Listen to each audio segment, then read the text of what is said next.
The theme for the Bharat Summit is developing global justice, which amplifies our leader Rahul Gandhiji's vision of Nyaya.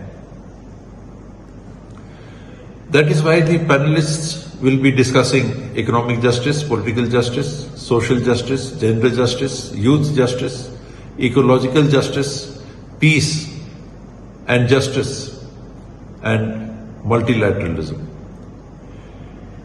I would like to thank and congratulate the Telangana Chief Minister for having hosted this meeting. Today the world is at a crossroads. Democracy is being derailed. The world is reverting to primordial rules of statecraft. The world also seems to be splitting into spheres of influence and economic blocs. Consequently, inequalities are mushrooming with trade wars, crony capitalism, and the slashing of welfare expenditure. Civic rights are being undermined. The laws underpinning the liberal world order are being demolished.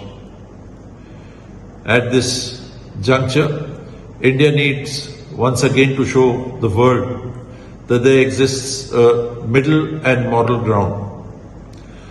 Through the Bharat Summit and our leaders Sonia Gandhi ji, Rahul Gandhi ji and Mallikarjun Kharge ji, we hope to start a global progressive movement. We want to show that the world, that Swaraj, Ahimsa, Satya and Aparigraha are the only way to create a just and liberal world order. Thank you to AICC, thank you to Mr. Revant Reddy and his team for giving me this great honor to attend this summit. Thank you.